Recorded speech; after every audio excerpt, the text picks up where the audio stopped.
Hello, everyone. Welcome to Boardwalk Talk. I am your host, John. So, today's show is outside on my nice deck,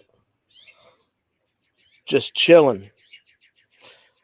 But I wanted to talk about a couple of topics that a lot of people are scared to talk about. And they're a little controversial, but I believe they should be talked about. So the first one I want to talk about is within the transgender community. And what I mean by that is over the very last few years, there have been a couple of incidents involving the transgender community. And this really goes on with transgenders in sports. High school sports, college sports, Olympic. Where do they belong? Because everybody belongs in a sport. It just depends on what is safe for everybody. So, if you are a transgender, male to female,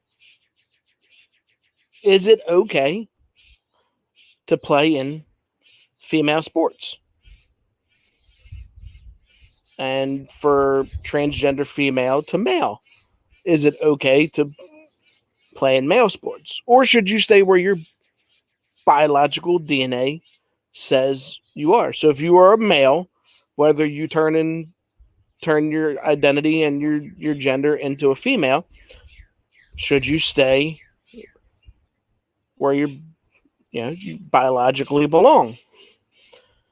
Now, I was on the fence about this for quite a while, just because I didn't do any research.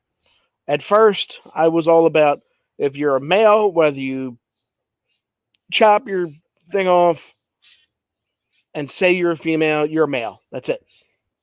Before I did just a little bit of research, and that's all it takes.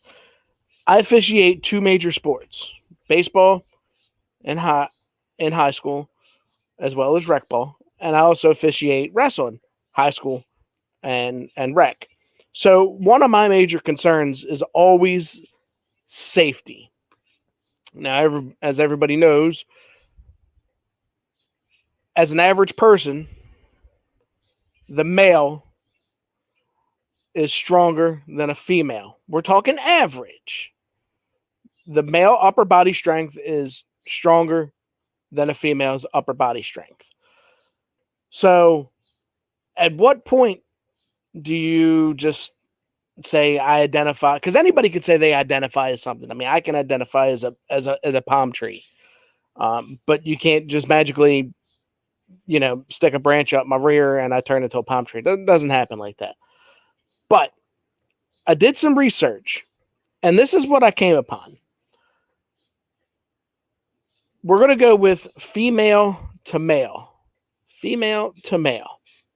Now, I don't know at what point do you want to say it's okay to join male sports or turn female sports, but I will leave that up to you on your own.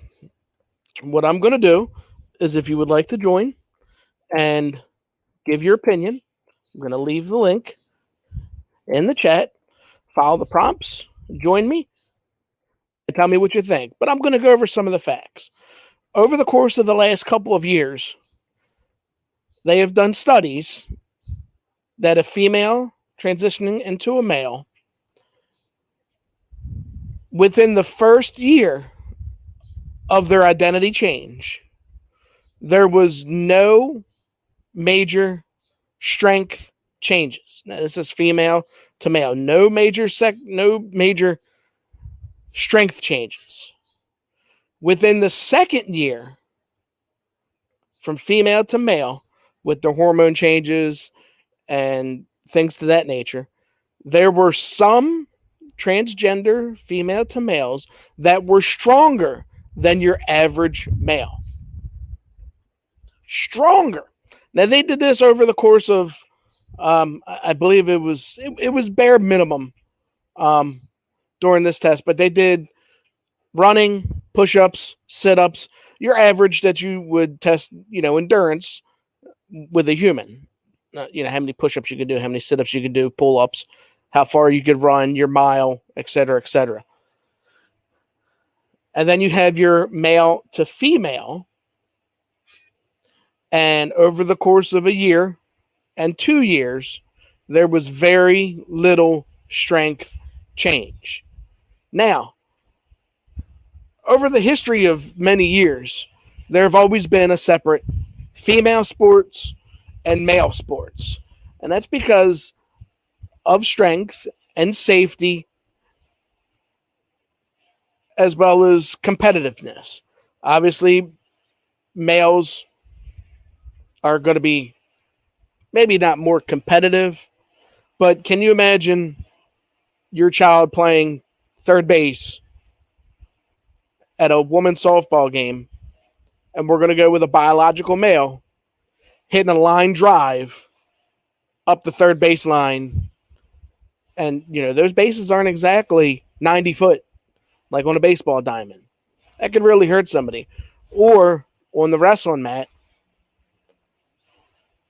there have been, so now don't get me wrong, I have no opposition for anybody that if they want to get a sex change.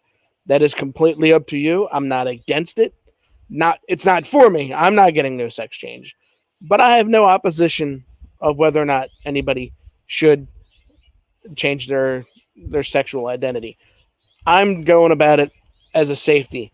So, does a transgender play in a male sport? If you're transitioning into a female, do they stay in a male sport for 2 years? Although they may identify as a female, but their strength and endurance is the same as their counterparts. Or, from female to male, do we wait just a year? Maybe 2? I don't know. That's a tough call. And then you got to think about this. What about showers? Would you feel comfortable as your daughter, a high school? Let's go with a high school child. High school. We'll even go with college. Would you feel comfortable with them, with somebody that has not fully transitioned into the opposite sex or as the same sex as they are, but they identify as the same sex? It's a toughy subject. It really, really does make you think, when is it or when is it not appropriate to play on the opposite, that you are biologically a male or you are biologically a female. My opinion, I think that they need to have a standard. If you are within the first 2 years of transitioning, for safety reasons, that you should compete where you biologically belong. That's not saying that they're against transgenders. That's just saying, for safety aspects, your strength, you should be where you biologically belong. That's all I'm saying. I'm just glad that I'm not in that position of where should they shower. I'm glad I'm not any administrator for any school, because I don't know what the right answer is. Because you don't want to say, no, you can't shower with the girls, but you identify as a girl, and then you're violating their rights. Or would you be violating their rights? Should you put something up saying, biologically, this is where you belong, and just leave it at that? I don't have a right answer. But you can email me your answers at boardwalktalkpodcast@gmail.com. and tell me what you think. And I'll read your answers on the next show. But it's a really toughy situation. It's not any position that I want to be in. Because I don't want to violate anybody's rights. And I'm not the type that's really mean to anybody when it comes to stuff like that, because you are who you are. You are who you feel you are. You know, whether you're lesbian, gay, trans, any part of that community, you are who you are. As long as you're not throwing it in my face, or as long as you're not trying to convince me, to do anything like that, and you respect me, I'll respect you. Who you are does not affect who I am. And that's the way it should be across the board. A respectable human being is a respectable human being. And that's the way it should be. It's pretty simple. That's the problem in this world, is people are just mean as hell and have no respect for anybody else. And that's wrong. You should respect everybody, regardless of who they sleep with or who they say they are, whether they're transsexual, transgender, whether they're whatever. Just because you don't believe in what they believe in doesn't mean that what they believe in is wrong. Now, I want to get into a funny topic that I've been really thinking about lately, because it's coming down to an end, or so we think, is this whole COVID rigmarole. This whole pandemic, epidemic, BS, whatever it is. We finally made it to the 14-day portion of Flatten the Curve. Over a year later, but it looks like we're finally flattening the curve. My question is what happened to the 14 days? Where did 14 days turn into a year plus? And it went from we were going to need to wear masks until 2085 to now we can start taking off masks. Well, to be exact, in February, Dr. Fauci did say that we would have to wear masks until sometime in 2022. And sometime in 2022. There was no real doubt. And we have to follow the science. What changed? Why is it now that these people can take off their masks? These people can't take off their mask. I know if you've had your shot, you can take off your mask. You can't, I don't know, get it or I'm really not sure. But if you look at the Yankees, 9 of their players that have been vaccinated have COVID. Explain that. And now explain, how is it that over the course of the last year that COVID only exists when you're standing, because when you get into a restaurant and you sit down, you can take your mask off. So apparently while you're sitting, you can't get COVID. But while you're walking to the bathroom, you can. And then you had a lot of the beaches where you had to wear a mask on the boardwalk. You had to wear a mask on the beach, but you could take your mask off in the water. I guess the COVID was allergic to water. They couldn't go near water. COVID died at the water line. It died. But they said if you're in the water, you don't have to wear a mask. What part is considered in the water? Can you just have your feet in the water? Can you, toes in the sand, toes in the water, ass in the sand? Can you do it that way? Can you just, do you have to be underwater? Do you have to be floating? Because you have seen some goofballs in the water with a mask on. We've all seen that. And then walking around outside, you had to wear a mask. At one point, I remember seeing Dr. Fauci wearing like 2 masks. Most of those masks are crap. It's like the screen here, throwing water through it. It goes through. The mask, I don't believe the mask helped at all. But what has COVID taught us? COVID has taught us a lot of important things that we should have been doing all along. Number one, COVID has taught us to sanitize our hands and wash our hands. Something we should have been doing a long time ago. What was the first thing they said? Don't touch anything. You seen people wearing like spacesuits in the stores. Wash your hands. Sanitize them. Should have been doing that a long time ago. The second thing that COVID has taught us is to give everybody their space. 6 feet. Nobody likes anybody up in their grill. Nobody likes it. So back up. Give people their space. We should have been doing that a long time ago anyway. Giving people their space is just the humanly thing to do with respecting somebody. The third thing COVID has taught us is how to hold your sneeze and cough, or at least cough and sneeze the appropriate way. Into your arm. Cough into your arm. Don't blow your crap everywhere. Don't cough. And there's like a looks like a shooting star through the sky. Nobody wants that crap.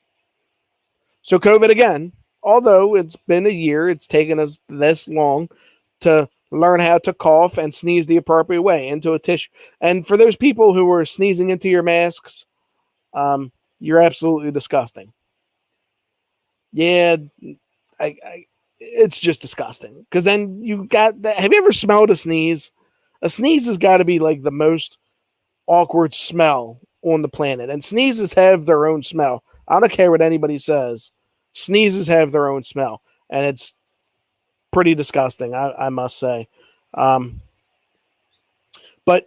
it's amazing that we have learned that it's more important to hold a sneeze and a cough than it is to hold a fart in public. Because, over the last course of the year, if you sneezed, everybody looked at you and started yelling, oh, he's got COVID, he's got COVID. Where the hell did the common cold go? Where did allergies go? Where did the flu go? We've had hundreds of thousands of people dying from COVID, and the flu, it's been non-existent. The flu is gone. Did we cure the flu? Did COVID scare the flu away? I don't know, but the government has us by the cojones. Now get this. Now get this. You could win the lottery if you get the COVID shot. Get the COVID shot. You have a chance here in Maryland. You have the opportunity to win $40,000 in 40 days. They're giving away $40,000 for 40 days, and the last prize is $400,000 just for getting your COVID shot. That sounds like bribery. Get your shot. You might win.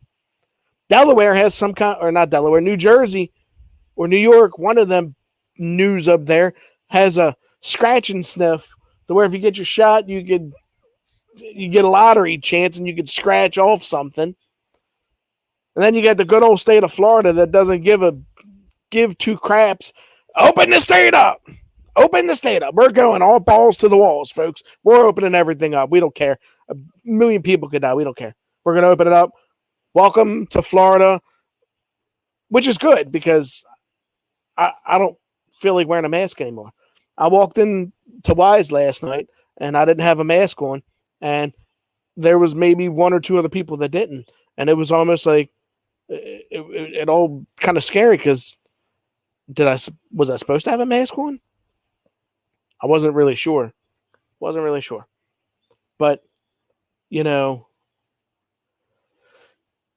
it's been a long time. That 14 days took a long time. That 14 days really took a long, long time. Like a year.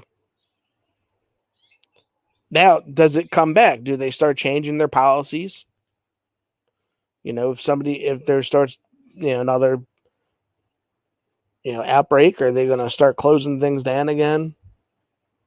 It really hurt our economy, is what it really did. It really took a dump on a lot of small restaurants, a a lot of small businesses.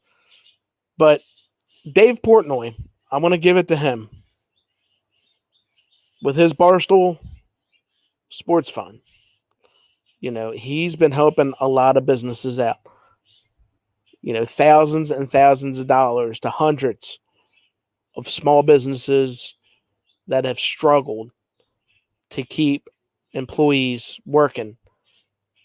Because there's nothing like losing your job, not knowing when you're going to go back, not knowing if you're going to have a roof over your head, not knowing if your kids are going to have shoes. And this guy has done wonders. Now, what screws that is the fact that there's hundreds and thousands of people on unemployment that don't need unemployment. They're just plain freaking lazy, that don't want to get a job. And why? Because unemployment is paying a lot more than some jobs are. So do you blame them? Well, if you can work, get your tail off of the seat and go to work. Because you're screwing good people that can't work out of a chance of getting unemployment. And that's not right. If you can work, go to work. If you can't work for some reason or another, temporary cash assistance, unemployment, then yeah, I get it.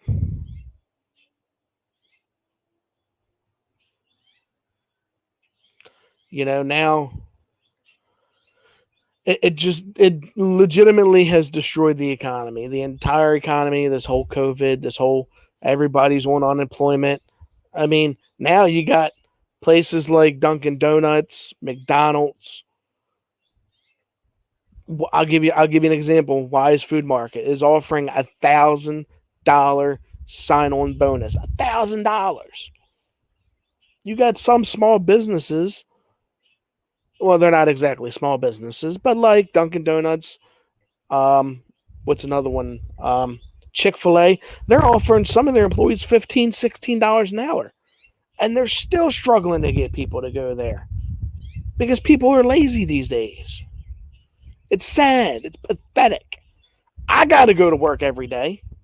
So should you. Get up, take your fanny to work, and earn your money. Their businesses being shut down because they can't get anybody. Some small restaurants that have been around for eons. But people would rather be on unemployment. It's easy money. You sit there, you collect a check. I don't know about you, but that check that y'all are collecting on unemployment when you don't have to because you're too lazy, that's not filling up your 401k. That's not filling up your retirement. You're gonna really regret that later on. I can promise you that. You're gonna really regret being on unemployment for that long, because I know every day that I go to work, my 401k is getting money in it. Absolutely, it is. Now that I've got my couple of rants out of the way, and I really wanted to, but they're really important topics. And if you have any comments that you would like to share with me, you can email me, boardwalktalkpodcast@gmail.com, and tell me how you feel. But I want to share something with you that I came across on Facebook from Indianapolis, Indiana. And 3 little girls were out, and they had a lemonade stand. And in the video, probably about 150 bikes, Harley bikes. It was a biker group. I don't want to say biker gang because you affiliate gangs with bad people, normal circumstances. But this group of bikers, they all stopped. All of them. I bet it was about 150 of them. And they all bought lemonade and wiped these little girls clean of all their lemonade, filled their jar up with money, and it's on video. I'll post that video on my Facebook, and you could see it. It brought tears to my eyes to know that there are good people out there. Where are the old lemonade stands like that, where the kids are sitting out there and they got their lemonade and their pink lemonade, and they're selling Tootsie Rolls and snowballs and all that good stuff? Where is that at? I'd stop. But it was one of the most beautiful videos. It was Gary, Indiana, and I believe it was called Prince Lemonade. Let me see if I could find it, because it was just absolutely beautiful how they all stopped and just literally wiped them clean of all the lemonade. And I loved it. It was wild. It really was. I'll give you the address for anybody, if anybody is ever in that area that would like to stop and get snowballs, or not snowballs, lemonade. Here it is. It was on May 15th, and it's in South Indianapolis, and it's at 27th and Shelby Streets. The video will be up on my Facebook page, but it was beautiful. Hundreds of bikers just everywhere, absolutely everywhere. And if I had one around here, I would 110% stop and get some. Because, for one, I'd be thirsty. If anybody knows me, I'll eat and drink just about anything. But it's teaching them kids that there are good people in this world, for one. For two, it's teaching them at that young age, maybe a little bit too young, but a little bit about how to get money, save money. And it's just the right thing to do. Absolutely just the right thing to do. That's pretty much all that I got for today. You could join me next week for another episode of Boardwalk Talk. I don't know what the next topics are going to be, because when you're out on the boardwalk and you're out with your friends, do you know what you're going to talk about next? Usually not. And that's what this podcast is. It's just random topics, random times. And you never know. Never know what your friends are going to talk about. But until then, stay safe, stay healthy, and I'll see you next time.